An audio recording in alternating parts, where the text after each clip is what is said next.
가장 귀한 존재는 우리 각 사람, 나입니다.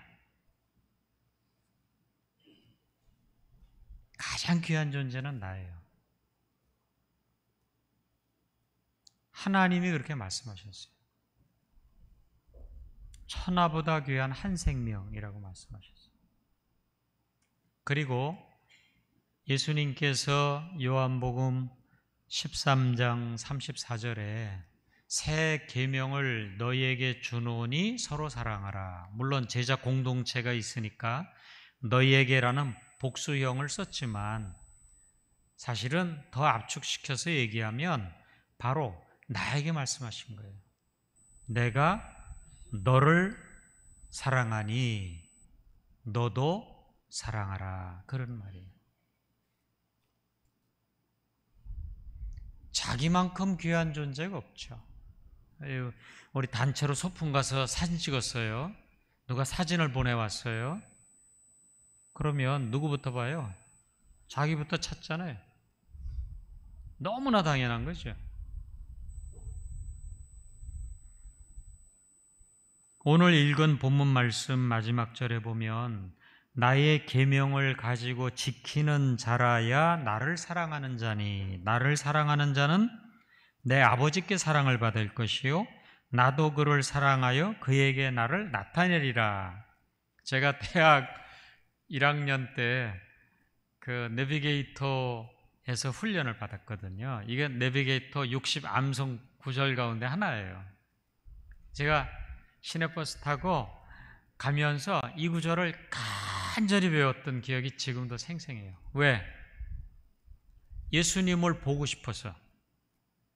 이 구절 마지막에 뭐라고 했냐면 내가 나를 사랑하면 아버지께서 너를 사랑하실 것이요 나도 너를 사랑하여 너에게 나를 나타내리라 했거든요. 이 요한복음 14장 21절의 이 대목은 지금 14장 쭉 이어져 내려오고 있습니다. 이렇게 되죠.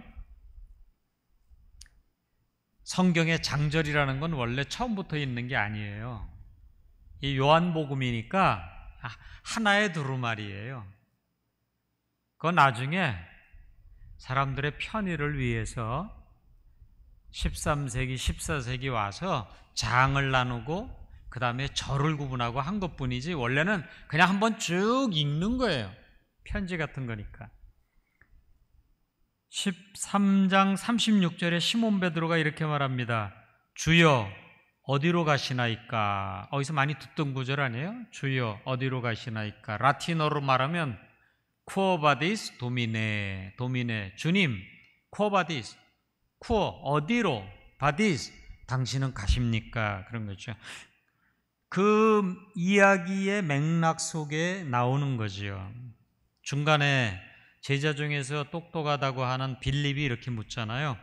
주님, 자꾸 어딜 떠나가신다고 그러는데 그러지 마시고 우리들에게 아버지를 보여주십시오. 하나님 아버지를 보여주십시오. 그러면 더 구할 것이 없습니다. 그 대목이에요. 저도 예수 믿는 사람이야 누구나 다 그렇죠. 하나님을 본다면, 하나님을 만난다면, 우리 많은 사람들이 자기가 하나님을 만났던 그런 나름의 간증을 하잖아요. 기도원에 가서 기도하다가 아니면 어떤 사건 속에서 어떤 사고 속에서 하나님을 만났고 하나님이 나를 붙들어 주셨고 구원하셨다 얘기하잖아요. 그래서 제가 대학 입학해가지고 내비게이터에서 1년간 성경 말씀을 막 공부했어요. 이게 그냥 모태신앙으로 태어나고 자라났지만 제대로 성경 공부를 하지 못하다가 그렇게 체계적으로 공부하니까 이게 지식이 주는 기쁨이 있어요. 이야, 너무 좋았어요. 그랬는데 군대 가가지고 그때는 또 누가 설교집을 보내주기 시작했는데 그때 70년대 후반이니까 한창 순복음교회가 뜨겁게 막 성장할 때잖아요. 그래가지고 조아무개 목사님의 설교집을 계속 보내준 거예요. 제가 그때 나온 거 한 20여 권을 다 읽었어요. 많이 배웠지요. 그걸 통해서 신앙이라는 건 이렇게 되는 거구나 하는 걸 많이 배웠어요. 그러고 결국 그거를 디딤돌 삼아서 성경을 읽기 시작했어요. 본격적으로 막 읽는 거예요. 언제까지나 설교에 의지할 수는 없는 거잖아요. 사실은 설교라는 것은 아주 빼어놓을 수 없는 것이지만 최종적으로는 내 입으로 내가 말씀을 읽어야지요. 내 것으로 하루 3끼 밥 먹듯이 그렇게 해야 되지 않겠어요? 그래 원래 맛집 순례가 유행하지만 맛집이 맛있죠. 그러나 사실은 집에서 먹는 밥이 우리를 건강하게 하는 거예요. 알고 보면 집밥이 맛있어야 돼. 저는 요즘 맛있더라고요. 집밥이 너무 맛있더라고요. 그러니까 맛집은 사실 이런 표현은 죄송합니다. 혹시 여기 식당 운영하시는 분이 계실까봐 걱정이긴 한데 혀를 속이기도 하는 거잖아요. 그 순간에 그냥 짠맛, 단맛 막 해가지고 맛있다 이렇게 하게 하는 거잖아요. 그러나 사실은 집에서 먹는 그 좀 밋밋하다 싶은 그 밥이 내 건강을 지켜주는 거잖아요. 신앙이 그렇습니다.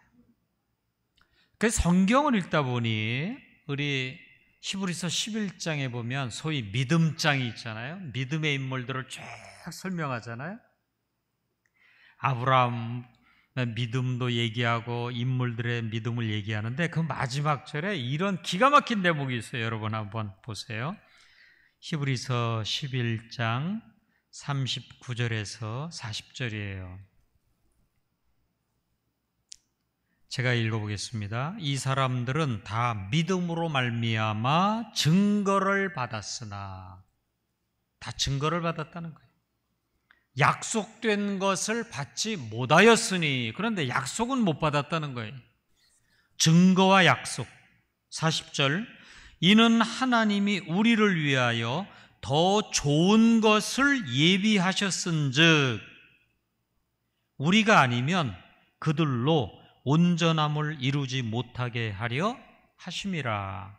여기서 성경이라는 건 구약 성경을 말하는 거고, 여기서 인물들이라는 것은 구약에 등장하는 아벨부터 시작해가지고 수많은 믿음의 인물들을 얘기해요. 그런데 어떻게 얘기했냐면 그들은 증거를 받았다. 예를 들어 아브라함에게는 너를 통해서 만민이 복을 받으리라고 하는 하나님이 이런 약속을 하시면서 하나의 증거로 100세 되어서 다 죽은 것 같은 그 몸을 통하여 아들을 주셨어요. 이게 증거예요.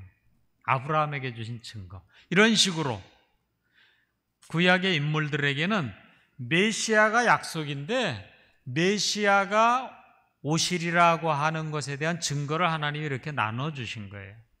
그리고 드디어 그 메시아를 오늘 우리가 받았다는 거예요. 메시아 사건이 우리 앞에 이루어졌다는 거예요. 우리는 온전한 것을 받은 거예요.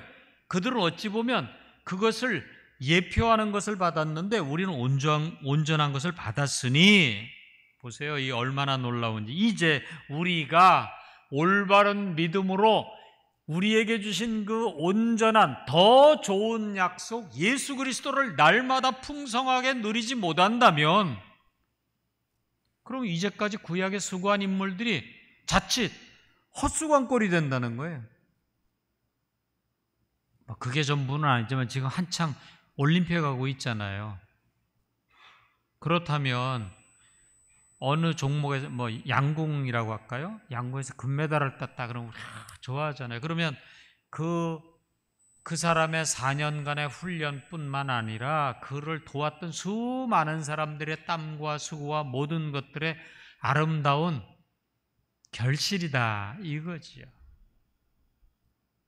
그러므로 이제 예수를 예수 그리스도의 십자가 사건과 부활과 그리스도의 승천과 성령께서 우리에게 오신 이 모든 하나님의 사건을 우리가 날마다 내 것으로 하나님 내게 선물로 주셨으니까, 예수 믿음으로 나도 하나님의 자녀가 되었으니까 마땅히 그걸 누리지 못한다면 이제까지 수천 년간 구약의 그 많은 믿음의 맥락을 우리가 놓치는 거죠. 마치 마라톤 잘 달리다가 글쎄 그 결승선 앞에서 엎어지는 거하고 똑같다 이거죠. 더 놀라운 게 있어요. 사도 바울은 이렇게 얘기했어요. 하나만 더 찾아볼게요. 에베소서 3장. 사도 바울의 편지가 다 그렇지만 다 읽을 수는 없으니까 에베소서 3장 3절에서 4절을 보세요. 에베소서 3장 3절에서 4절 제가 읽습니다. 곧 계시로 내게 비밀을 알게 하신 것은 내가 먼저 간단히 기록함과 같으니 그것을 읽으면 내가 그리스도의 비밀을 깨달은 것을 너희가 알 수 있으리라. 사도 바울은 뭐라고 얘기했냐면, 하나님이 내게 계시를 주셨는데, 계시, 하나님만이 하나님의 비밀이죠. 하나님이 보여주셔야만 볼 수 있는 거죠. 사람이 눈을 떴다고 볼 수도 없는 거고, 귀를 열었다고 들을 수도 없는 거고, 마음으로도 생각지도 못한 하나님이 하실 수 있는 것을 보여주셨단 말이에요. 그게 그리스도의 비밀이에요.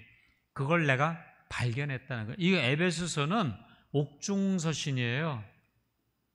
감옥에서 쓴 편지예요. 이제 조금 있으면 목이 날아가요.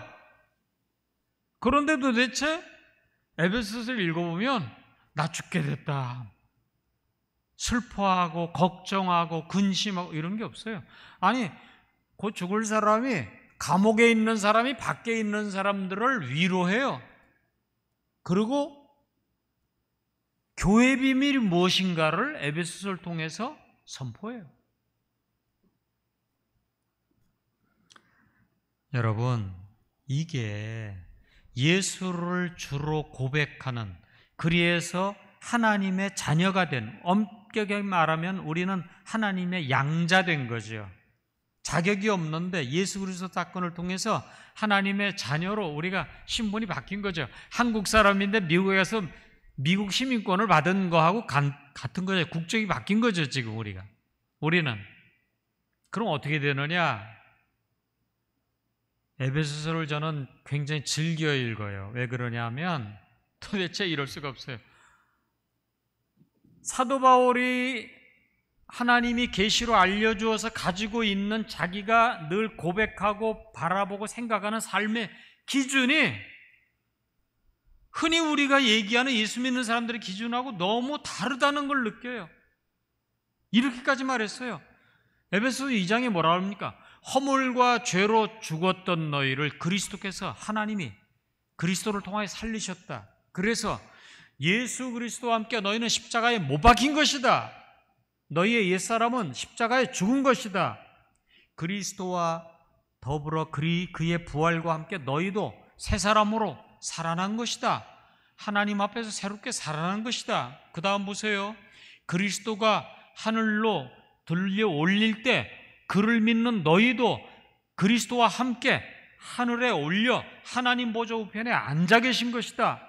그 권세가 너희에게 주어졌다. 이것은 하나님의 선물이다.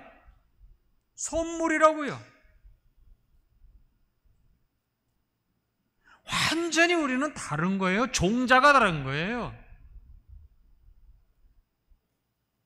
그러면 그렇지, 하나님이 이 우주 만물을 창조하시고 이 기가 막힌 지혜로 우리가 우주과학을 조금 알게 됐습니다만, 그를 알아낸 사람도 대단한 사람이긴 하지만 아직도 이 하나님이 지으신 우주의 이 비밀을 다 몰라요. 그런데도 하나님께서 모른다고 우리를 야단하지 않고 다 하나님의 사랑 가운데, 그 은혜 가운데 절묘하게 돌아가게 해요. 지금 기후가 조금 깨져가지고 요즘 엉망이 되고 그랬잖아요. 인간의 탐욕과 이것으로 지구가 지금 망가지고 있잖아요. 그러니까 얼마나 뜨겁고 더워요. 우리는 이렇게 망쳐가고 있는데 그럼에도 불구하고 하나님이 그의 권능과 그의 지혜로 그리고 그 사랑으로 우리의 일상을 지켜주셔요. 그리고 예수 그리스도 사건을 통해서 우리의 영적인 실제가, 우리의 존재 자체가 이렇게 다른 거예요. 그래서 감옥에 있는 사도 바울이 에베소를 쓰면서 벌써 3절에 뭐라 그러냐면 인사가 끝나게 무섭게 찬송하리로다. 하나님께서 그리스도 예수 안에서 너희를 창세전에 이미 예정하시고 택정하시고 부르시고 오늘 여기까지 이끌어 오셨다. 이게 하나님의 사랑이잖아요. 그럼 우리가 당연히 그 말씀과 그 약속과 그 은혜 위에 우리의 삶의 기초를 놔야 되는 거죠. 이게 사람의 열심하고 비교가 안 되잖아요. 우리가 얼만큼 열심을 내어야 하나님 마음에 들겠어요? 아니요. 그 요한복음 6장 29절에 열심 있는 사람들이 와서 묻잖아요. 우리가 어떻게 하여야 하나님의 일을 하겠습니까? 뭐라고 그러셨어요? 하나님이 보내신 자 예수 그리스도를 믿는 것이 하나님의 일이다. 그리스도를 온전히 믿는 것이 하나님의 일이에요.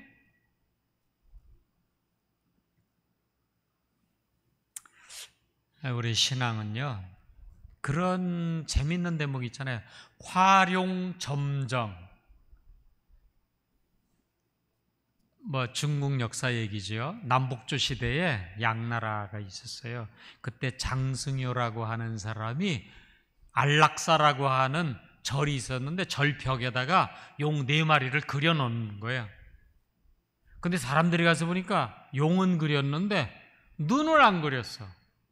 그래서 아니 왜 용은 기껏 그려놓고 왜 눈을 안 그립니까? 그랬더니 눈을 그려놓으면 용이 하늘로 올라간대요. 그런 사람들이 무슨 그런 허튼 소리라니, 아니 그림을 완성하시라고. 하도 사람들이 안 믿으니까 할 수 없이 용 한 마리에도 눈을 딱 그려놨어요. 그 순간 놀라지 마세요. 꽝 하면서 벽이 터지고 용이 하늘로 올라갔다는 거예요. 기가 막히잖아요. 그런데 더 놀라운 사실이 있어요. 그거 끝까지 들으셔야 돼.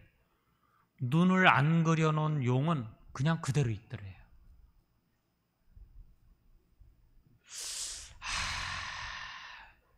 우리 신앙이 그렇다는 느낌을 받아요. 화룡점정이 그래서 어떤 말을 쓰입니까? 모든 건 마지막 결정적인 그 마지막 터치잖아요. 그러면 이제까지 그야말로 평면으로 있던 것이 생명을 얻는 거잖아요. 살아나는 거잖아요. 예수 그리스도를 믿는 것, 그것이 하나님의 일이다. 그리고요, 제가 숙제 내드렸잖아요. 안 하셨어도 제가 야단은 안 해. 그걸 어떻게 알겠어요? 여러분 인생인데 여러분이 알아서 하는 거지. 저만 열심히 읽었네 또. 그래도 사람이 양심이 있지. 또 읽으라고 해놓고 나는 또 안 읽으면 안 되지. 읽다가 이제 몇 번이나 읽었어요. 다시 읽고요. 기도하면서 읽은데, 아니 예수님이요, 이적은 여러 가지로 행했어요. 그러나 그 이적을 한 다음에 꼭 설명을 하셨어요. 그 이적은 그래서 표적이라고 그래요. 그 이적 자체가 중요하지 않아요. 그것도 중요하죠. 그러나 그 이적은 뭘 가리키고 있느냐 하면 예수님이 그 다음에 하시고자 하는 말씀을 가르치려고 사람들의 주목을 끌려고 하는 거예요. 어떤 분은 설교 듣고 기껏 가가지고 예화만 기억해. 다 잊어버렸어. 예화만 오늘도 또 화렴 정점만 기억할까 봐 걱정이네. 벌써부터. 그러지 마세요. 그런데 예수님이 전하시는 수없이 반복하는 말씀은 너무나 간단해요. 나는 아버지로부터 왔다. 나는 아버지께서 주신 말씀을 너희에게 전한다. 그것은 뭐냐? 나를 믿는 자는 곧 아버지를 믿는 것이요 나를 보는 자는 곧 아버지를 보는 것이요. 하나님이 이 땅에 육신을 입고 우리 가운데 오시면은 어떠실까라고 이렇게 물음을 던진다면 딱 예수님 같이 우리 가운데 머무셨을 것이다, 그 말이에요. 그리고 예수님이 이 일을 이루신 다음에는 또 그와 똑같은 분을 보내셨는데, 그래서 오늘 그러잖아요. 그 요한복음에 나오잖아요. 14장 요한복음 14장 몇 절이에요?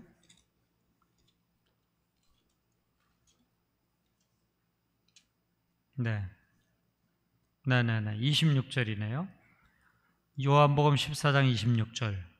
보혜사 곧 아버지께서 내 이름으로 보내실 성령. 그렇죠? 또 16절에는 뭐라 그랬냐면 14장 16절에는 내가 아버지께 구하겠으니 그가 또 다른 보혜사를 너희에게 주사. 또 다른 보혜사. 그럼 보혜사가 둘이라는 얘기네. 예수님이 보혜사예요. 예수님이 제자들 옆에 오셔서 모든 것을 말씀하시고 제자들을 붙들어 주신 보혜사예요. 그런데 나하고 똑같은 분, 그분을 보내요. 내가 가고 그분이 대신 오신단 말이에요. 그분이 성령이세요. 그분은 진리의 영이에요. 그래서 세상은 그를 알 수 없어요. 예수를 믿지 않으므로 알 수도 없어요. 보지도 못하고 알지도 못해요. 그러나 너희는 그를 아나니 왜? 그는 너희 속에 함께 거하신다. 함께 거하신다. 그럼 이제 여기 딱 마지막 하나 남죠. 내 안에 함께 계시는 그 또 다른 보혜사, 예수님이 하셨던 그 일을 그대로 하시는 분, 그분은 오셔서 내가 너희에게 한 모든 말을 늘 너희의 삶 가운데 아침 저녁으로 사건마다 너희의 모든 걸음걸음마다 일깨워 주실 것이다. 그분은 진리의 영이다. 그분은 너희와 함께하고 그것이 바로 임마누엘이다. 그렇게 되면 너희는 고아가 아니다. 아까 우리 찬양대가 사명을 불렀어요. 제가 속으로 덜컥 겁이 나더라고요. 이렇게 엄청난 찬양을 부르시네. 좀 골라서 좀 쉬운 걸 부르시지. 아니 무슨 믿음이 있길래 이런 찬양을. 거긴 전제가 있어요. 그래서 제가 아까 다시 읽어봤다고요. 찬양 가사를. 아이고 그거 잘못 이해하면 혼자 가는 거로 이해해요. 죽을 자리야 나 혼자 가겠습니다. 막 이렇게. 그거 아니에요. 거긴 전제가 있죠. 주님과 함께 가는 거예요. 그거는 어두운 밤은 애가 무서워가지고 자기 화장실도 못 가는 애가 어떻게 어딜 가겠어요. 그러나 엄마가 동행하면 애는 무서워하지 않아요. 오히려 밤하늘에 별을 얘기해요. 엄마. 정작 사실은 엄마가 지금 겁이 나가지고 죽겠는데, 그래도 엄마니까 애 손 붙들고 애를 위로하고 가는데, 애는 말이죠, 이제 엄마가 있으므로 마음을 탁 놓고 밤하늘에 별이 예쁘다 그러고 뭐 시냇물 소리가 즐겁다 그러고. 그게 우리 인생이에요. 주님이 함께 하셔요. 그 다음에요, 착각하시면 안 돼요.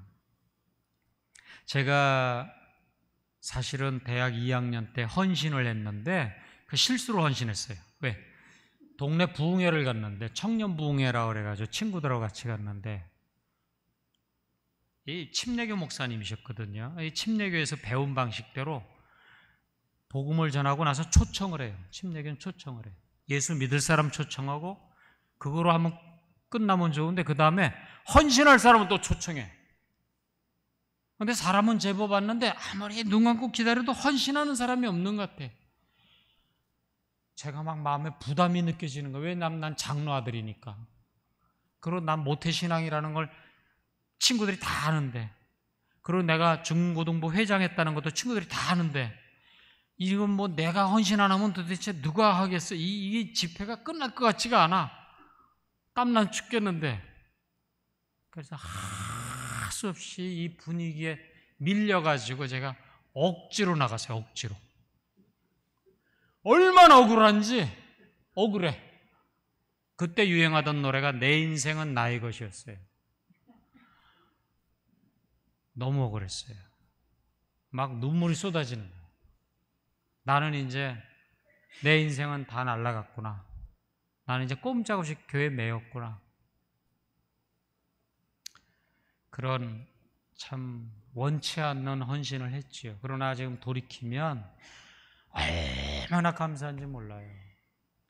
하나님이 얼마나 좋은 아버지이신지 우리가 미처 깨닫지 못하고 억지로 할 때라도 그게 다 바뀌어서 은혜가 되게 하셔요. 그래서 하나님께서 아마도 내가 그렇게 어거지로 헌신하니까 그 다음 빨리빨리 깨우쳐 주시려고 군대 보내시고 그 다음에 설교집을 읽게 하시고 하나씩 하나씩 구원의 확신부터 승리의 확신부터 기도응답의 확신부터 깨닫게 하시고 인도의 확신 깨닫게 하시고 그냥 주절주절 외웠던 것이 이게 그게 아니로구나 깨닫게 하시고 정말 내 마음 안에 소원이 일어나게 하셔요. 주님, 여러분, 내 안에 성령께서 계셔요. 그런데 문제는 그분을 우리가 날마다 부르지 않는다는 거예요.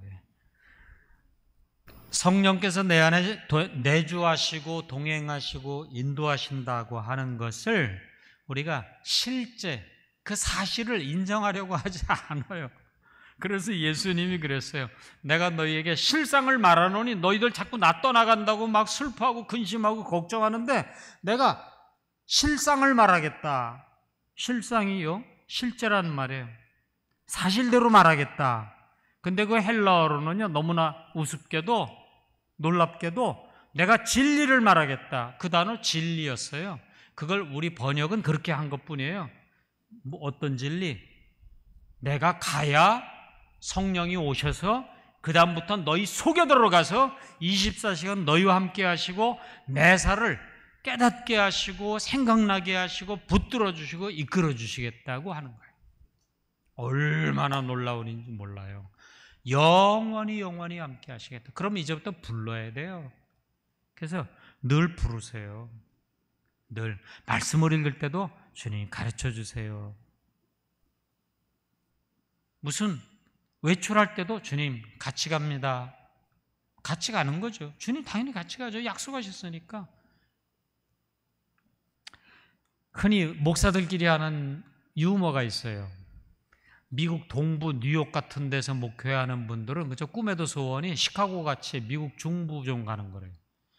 동부가 날카롭잖아요. 좀 배운 사람들이 많아가지고 잘난 사람들이 많이 모여가지고 그러니까 시카고 정도 가면 소원이었겠다 그런데 시카고에서 목회하는 분들 또 물어보면 또 뭐라 그러냐면 그래도 LA 같은 데 좀 가야지. 미국 서부 좀 따뜻하고 한인들도 좀 많이 있고. 그래서 서부에서 목회하시는 분들한테 물어보니까 또 날마다 태평양 가가지고 한국 쪽을 바라보신대. 왜? 그래도 한국 사람이 이제 한국 교회 가서 목회해야지. 여기 너무 거칠고 힘들어 그런데요. 한국에는 한국에 가서 목회하시는 분들 물어보니까 뭐라 그러냐. 그래도 사람이 한번 태어나서 미국에 가서 목회해야지 또 그런데요. 그래서 물이 도는구나. 여기서 이거 유머긴 하지만 너무나 중요한 얘기라는 거예요. 하나님이 할 일을 자기가 걱정하고 있어요. 어디로 가느냐 이런 건 다 하나님이 하시는 거예요. 인사 배치는 하나님이 하시는 거예요. 5달란트 줄까 말까 그건 하나님이 하시는 거예요. 왜 나는 1달란트밖에 안 주고 달란트 비유의 핵심은요. 5달란트 받았느냐 2달란트 받았느냐 1달란트 받았느냐 그 얘기하는 거 아니에요. 결정적으로 1달란트 받은 사람의 생각은 뭐예요? 하나님을 율법주의자들 같이 생각하는 거예요. 인색하게 엄하게 이거 안 지켰다가는 큰일 난다. 이건 신앙이 아니라는 거 예수님 가르쳐 주시잖아요. 너희는 주인을 오해했어요. 주인은 무서운 분이야. 율법을 신앙의 이런 규범을 안 지켰다가는 혼나. 그러니까 그냥 얼음장 디디듯이 깨지지 않게 사람들 눈치 보면서 완전히 실패하고 있는 인생이에요. 아니요. 몇 달란트 그거는 다 하나님이 알아서 하시는. 5달란트 받으면요 좋은 것만 아니에요, 여러분. 그 책임이 얼마나 무거운데요.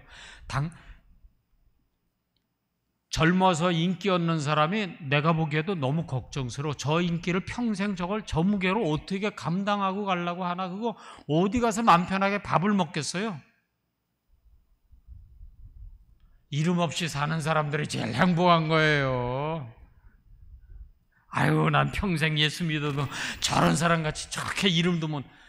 완전히 착각하고 있는 거예요. 하나님이 우리에게 딱 맞게, 우리 운세에 맞게 우리 먹을 만큼, 소화시킬 만큼 주신 거예요. 그걸 가지고도 우리가 주님이 약속하신 대로 내가 너희를 사랑한 것 같이, 우리는 다른 사람 사랑 못해요. 주님이 사랑하신 걸 사랑 못해요.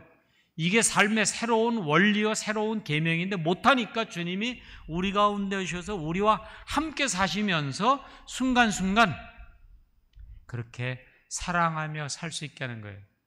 꼭 멀리 선교지 가는 게 주님의 일이라고. 제가 20년 나갔다 왔지만 아니에요. 그렇지 않아요, 여러분. 부부, 우리 집안만한 전쟁터가 없어요, 여러분. 다. 거기가 휴전선이고 거기에 지뢰가 있고요. 북한하고 전쟁 나기 전에 거기 날마다 전쟁 나고 있잖아요. 우리 집안이야말로. 저도 집에 들어갈 때 늘 주여 그러고 기도하는 마음 문을 열어요. 뭐 그럴 수밖에 없어요. 그건 뭐 설명할 필요가 없어요. 그건 현실이니까. 거기서부터 회복되는 거예요. 그러려면 여러분, 아내의 말이 들리고 남편의 말이 들리고 그 아픈 마음이 이해되려면 제 안에 은혜가 그냥 샘솟듯 펑펑펑펑 솟구치지 않고는 남편을 감당할 수 없고 아내를 감당할 수 없어요. 그게 현실이에요. 성경에도 에베소서 마지막에 뭐라고 그랬어요? 그 교회 얘기를 쫙 하고 아내는 주님을 섬기듯이 그렇게 남편을 섬기고 남편은 주님이 교회를 위해 목숨을 주셨듯이 그렇게 사랑하라. 그건 불가능해요. 그거는 예수로 풍성하지 않고는 안 돼요. 제가 보기에는요, 우리 지금 한국교회는 그 신앙을 회복해야 돼요. 그런 거 다 잊어버리고 그냥 요란한 교회 세우고 조직을 얘기하고 돈을 얘기하고 빗나가도 너무너무 빗나간 거예요. 돌아와야 돼요. 목사님부터 돌아오고 장로님들도 돌아오고 권사님들도 돌아오고 다 자기로부터 돌아와야 돼요. 자기 가정부터 다시 시작해야 돼요. 말씀으로부터 다시 시작해야 돼요. 예수님 말씀하셔요. 오늘 14장 11절에 10절 제가 읽어보겠습니다. 14장 10절. 내가 아버지 안에 거하고 아버지는 내 안에 계신 것을 내가 믿지 아니하느냐. 내가 너희에게 이르는 말은 내 스스로 하는 것이 아니라 아버지께서 내 안에 계셔서 그의 일을 하시는 것이라. 내가 아버지 안에 거하고 아버지께서 내 안에 계심을 믿으라. 그렇지 못하겠거든 이제까지 내가 행하는 그 이적들로 통해서 나를 믿으라. 그러면서 23절에 말하죠. 사람이 나를 사랑하면 내 말을 지키리니 내 아버지께서 그를 사랑하실 것이요 우리가 하나님 아버지와 예수 그리스도와 성령이 그에게 가서 거처를 그와 함께 하리라. 이게 임마누엘이에요. 이거는 그냥 경험해 보면 알아요. 우리 집에 여자들이 셋이 있어요. 아내하고 우리 딸 둘이 있는데 세 사람 다 짐에 가서 운동을 해요. 건강을 위해서. 그러더니 다들 한 1년 반 하더니 이제 모이면 뭐라고 그러냐면 확실히 예전에 허리도 아프고 그러더니 안 아파요. 튼튼해졌어요. 여러분, 믿으라. 말씀대로 아멘하고 기도하고 그를 인정하고 내 안에 계신 그를 인정하고 그를 높이고 신뢰하고 한 걸음, 그 다음 또 한 걸음, 또 한 걸음. 풍성한 은혜가 우리와 함께합니다. 그러면 우린 마지막 날을 부르시는 그날까지 우리가 더 기쁨으로 강건하게 주님을 즐거워하면서 갈 겁니다. 살아갈수록 인생의 낙이 뭐예요? 나이 들수록 다 평준화된다고 그러잖아요. 50이 되면 뭐가 평준화된다고 그러더라? 미모. 그렇지 뭐. 이쁜 사람이나 안 이쁜 사람이 다 그 얼굴이지 뭐 늙는데 방법 없잖아요. 60이 되면 다 잊어버려. 그렇죠. 마지막 남은 것은 주를 향한 주님이 주시는 그 뜨거운 사랑으로 주님과 교제하며 그저 내게 주시는 시간과 공간과 만나는 사람과 그 상황을 사랑으로 이길 것입니다. 기도합니다.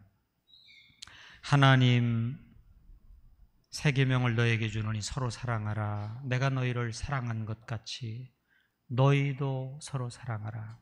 그리할 때 세상 사람들이 너희가 나를 믿는 자요 내 제자인 것을 알리라 말씀하신 주님, 우리 힘으로 할 수 없게 우리 안에 오셔서 늘 우리와 함께 하시는 신실하신 주님을 찬양합니다. 사랑하는 새 사람교회 모든 교우들에게 이런 은혜가 넘치게 하옵소서. 예수님의 이름으로 기도드립니다. 아멘. 191장 찬송을 다 같이 부르시겠습니다.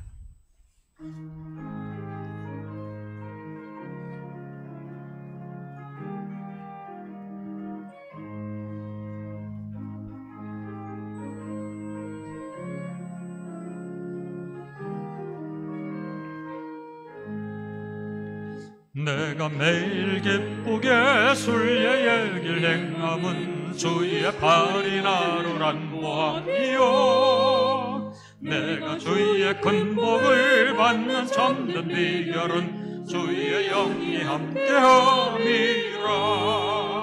성령이 계시네, 할렐루야 함께 계시네. 좁은 길을 걸으며 밤낮 기뻐하는 것 주의 영이 함께함이라. 저희는 죄에 빠져서 평안함이 없을 때 예수 십자가의 공로 힘입어 그 말 아래 엎드려 참된 평화 얻음은 주의 영이 함께함이라. 성령이 계시네, 할렐루야 함께하시네. 좁은 길을 걸으며 밤낮 기뻐하는 것 주의 영이 함께함이라. 나와 동행하시고 모든 염려하시니 나는 숨의 새와 같이 기쁘다. 내가 기쁜 마음으로 주의 뜻을 행함은 주의 영이 함께함이라. 성령이 계시네, 할렐루야 함께하시네. 좁은 길을 걸으며 밤낮 기뻐하는 것 주의 영이 함께함이라. 세상 모든 욕망과 나의 모든 정욕은 십자가의 못을 박았네. 모든 밤이 지나고 무거운 짐없으니 주의 영이 함께함이라. 성령이 계시네, 할렐루야 함께하시네. 좁은 길을 걸으며 밤낮 기뻐하는 것 주의 영이 함께함이라. 하나님 감사합니다. 우리에게 생명의 말씀을 주시고 잘 깨닫지 못하기에 우리 안에 성령으로 오셔서 우리와 늘 함께 하시고 동행하시고 인도하시며 말씀을 깨닫게 하시고 기억나게 하시고 어떤 상황, 어떤 어려움 속에서도 그 말씀 속에 하나님의 사랑이 있고 하나님의 놀라운 지혜가 있고 문제를 해결하는 권능이 있음을 발견하게 하시니 세상의 모든 보물 보화보다 더 귀한 것들을 날마다 우리에게 공급하시는 신실하신 주님을 찬양합니다. 오늘 예배하며 기쁨과 감사로 예물을 드리오니 예물을 받으시고 예물이 아름답게 쓰여지게 하시고 더불어 우리의 마음을 받으시고 우리의 중심을 받으시고 우리의 온전한 순종을 받아 주옵소서. 이제는 우리 주 예수 그리스도의 은혜와 하나님 아버지의 사랑과 성령의 인도하심이 말씀을 듣고 주님 온전한 순종으로 화답하기를 다짐하는 사랑하는 모든 성도들, 저들의 삶과 저들의 걸음과 저들의 자녀 위에 영원히 함께 하시기를 축원하옵나이다. 아멘.